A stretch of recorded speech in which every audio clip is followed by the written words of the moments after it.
ભૂમિકાબેન પટેલ કે જેમના પાસે અત્યારે તેમની જમીન છે, તેમની જમીન ઉપર જે પોતાની જમીન છે તેમની ઉપર પોલીસ એવું કહે છે કે તમારો કબજો છે તે કબજો ખાલી કરો. આવો આપણે તેમની પાસેથી જાણીએ.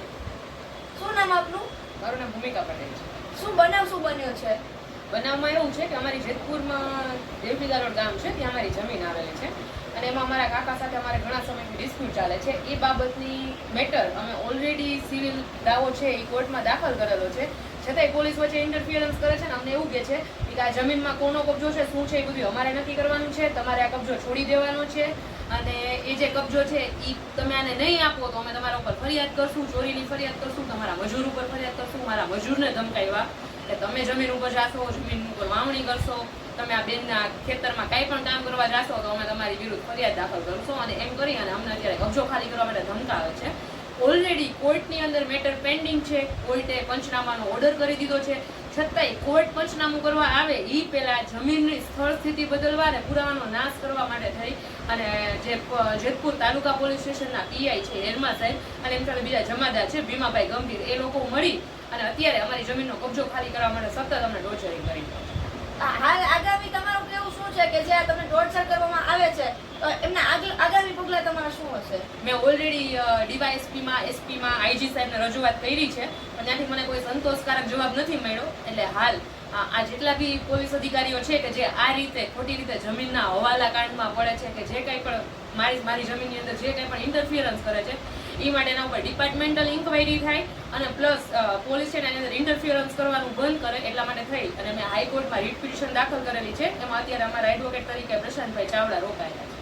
તો હાલ તમારું કેવું એવું છે કે જે અત્યારે પોલીસ તમારી જમીનના મામલામાં દખલઅંદાજી કરે છે તો શું કાંઈ પોલીસની આમાં ગળમથલ હોઈ શકે છે? ચોક્કસ, કારણ કે સામાન્ય અરજી હોય, તમને જ ખબર છે કે બોલાચાલીની કેવી ગાળાગાડીની કેવી હોય, સામાન્ય અરજી આવી હોય તો એમાં કોઈ દિવસ પોલીસ સ્થળ તપાસ માટે ન જાય. હવે મારા કાકા પાસે મારા પોલીસ એવી અરજી કરાવે છે કે તમારા બેન પાસે કબજો ખાલી કરાવો ને. હું સાંભળું છું, મારા કાને પોલીસ સ્ટેશને છું, ત્યાં જમાદાર ભીમાભાઈ એ મારા કાકાને એની છોકરીને શીખવાડે છે કે તમે આવી રીતે અરજી આપો એટલે અમે બેનને બેસાડી દઈએ, એમના મજૂરને બેસાડી દઈએ અને પછી એ અરજીના આધારે એ છેક અમારી વાડીએ જે પોલીસ સ્ટેશનથી 22 કિલોમીટર દૂર થાય છે ત્યાં સ્થળ તપાસ માટે આવે છે. હવે એવી તો કઈ મેટર હોય છે કે ગાળાગાડીની એવી એમના જે આરોપ છે, અરજી તો ખોટી જ છે અને પોલીસે કરાવેલી છે, છતાંય હું અરજીના અંદરના આરોપની વાત કરું ને તો એમાં એવું કીધું છે ગાળાગાડી કરી છે. તો હવે ગાળાગાડીની મેટરમાં પોલીસના સ્થળ તપાસની શું જરૂર પડે? એના માટે થઈને એમના પીએસઆઈને મોકલે છે, પીઆઈ પોતે સ્થળ તપાસ ઉપર આવે તો ચોક્કસ આની અંદર પીઆઈનું કે કોઈનું અંગત હોવું જોઈએ તો જ આટલું ઇન્ટરેસ્ટથી કામ કરતા હોય. બાકી તો હવે તમારી માંગ શું છે? અત્યારે તો જે પોલીસ છે એ સિવિલ મેટરમાં ઇન્ટરફિયર કરવાનું બંધ કરે, કારણ કે આપણે કાયદા વ્યવસ્થાની અંદર સિવિલ મેટર છે એના માટે કોર્ટને સત્તા છે, પોલીસને કોઈ પાવર્સ નથી. અને આ અત્યારનું મારા એક મેટરનો પ્રશ્ન નથી, ઘણી બધી એવી મેટર છે જ્યાં પોલીસ છે ને પોતાનું ઇન્ટરફિયરન્સ કરતી હોય છે તો પોલીસે આ વસ્તુ મૂકી દેવી જોઈએ. એમનું કામ કાયદો વ્યવસ્થા જાળવવાનું છે તો એમણે એટલા પૂરતું કામ કરે. કોની મિલકત, કોના રાઈટ કઈ મિલકત ઉપર છે, કોનો કબજો છે, એ બધું કામ કોર્ટનું છે તો એ કોર્ટ ઉપર છોડી દેવું જોઈએ. અને આવા જે પોલીસ અધિકારીઓ છે ને એના વિરુદ્ધ ઉપલી અધિકારીઓએ પણ ધ્યાન દઈને યોગ્ય કાર્યવાહી કરવી જોઈએ.